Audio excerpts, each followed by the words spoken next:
Why should we study world religions? That's an important question to ask at the start of this course.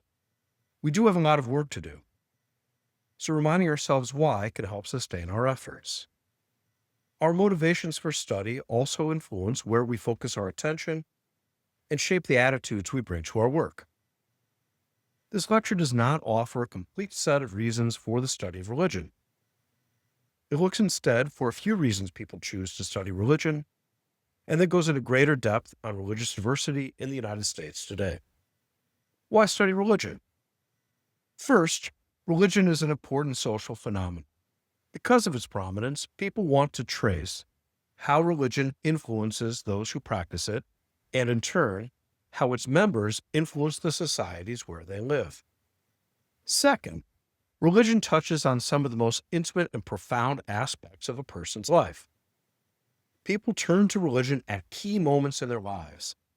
Its rituals mark life events, such as births, becoming an adult, getting married, facing illness, or responding to grief.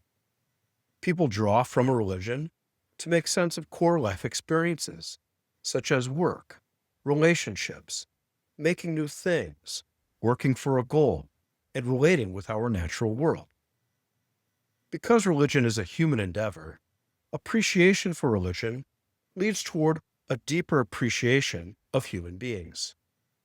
Third, when we honor what's true and beautiful about each of the world's religions, we can break down prejudices. People often have prejudices about a religion, and prejudice can motivate people to exclude or dismiss others. If we know about a religion and the people who practice it, we're less likely to be taken in by prejudices. Fourth, American society has become more religiously diverse since the 1960s. Knowing about the religions Americans observe help us work more effectively with our neighbors and fellow citizens. We have named 4 reasons people study religion. At this time, we will build on the 4th reason, to work more effectively in diverse social settings. This has become more important for our country because religious diversity has increased significantly in the past 50 years. The Immigration and Naturalization Act of 1965 sets a legal context for growing ethnic and religious diversity in the United States. This law replaces a policy from the 1920s that had a goal of expanding the American workforce without increasing ethnic diversity. Instead, the 1965 law gives preference to family reunification and encourages immigration by people with marketable professional skills. The law does away with the 1920s quotas placed on immigration on each country in order to favor majority Protestant countries of Western Europe, and instead institutes the same capacity limit on each country globally. As a result, we see increased levels of immigration from Asia by professionals and highly educated individuals. In addition, because the 1965 Immigration and Naturalization Act does not make provisions for migration by unskilled workers, we see as an unintended consequence increased undocumented migration from Latin America. Both of these trends contribute to religious diversity in the United States.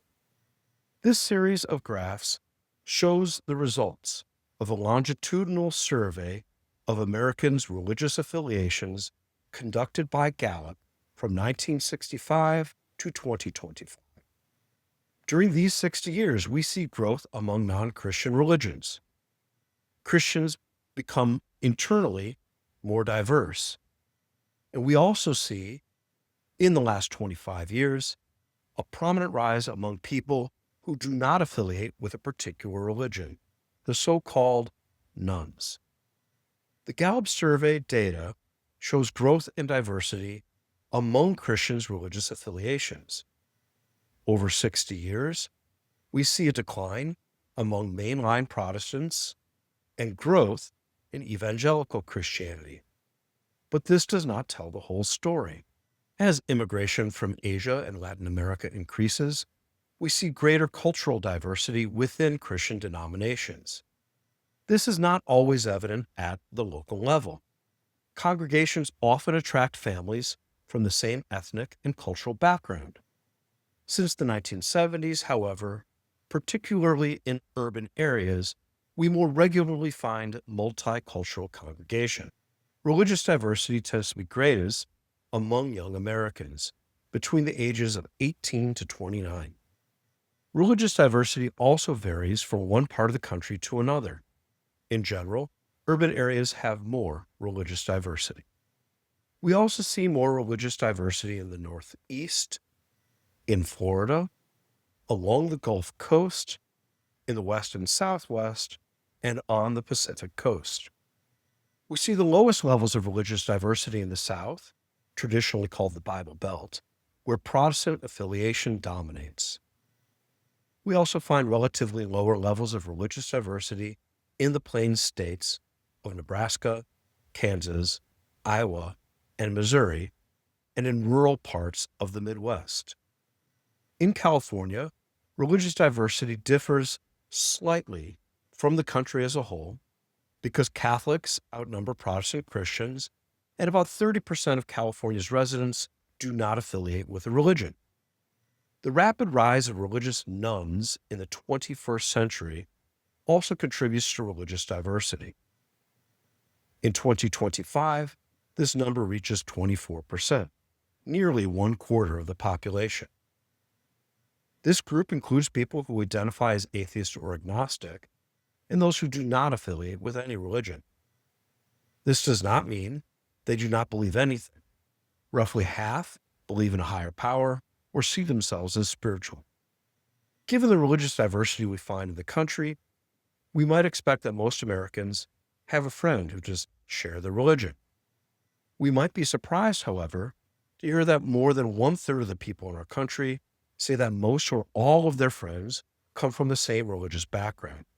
And most friends, it seems, do not talk about religion. Because of religious diversity in the United States, if we want to cooperate well with our neighbors and fellow citizens, it would help to understand their religions.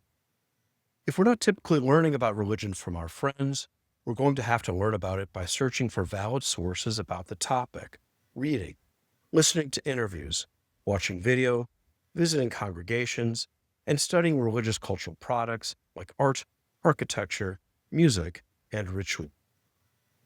In summary, people study religion for a range of reasons.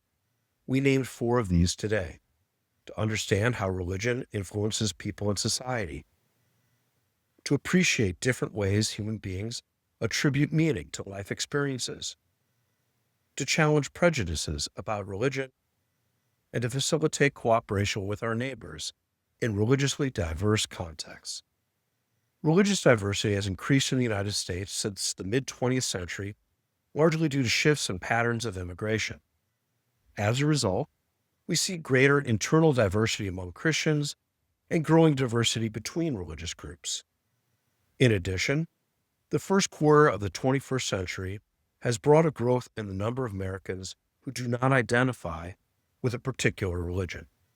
Because many Americans do not learn about different religions from their friends, intentional effort to learn about religion becomes more important.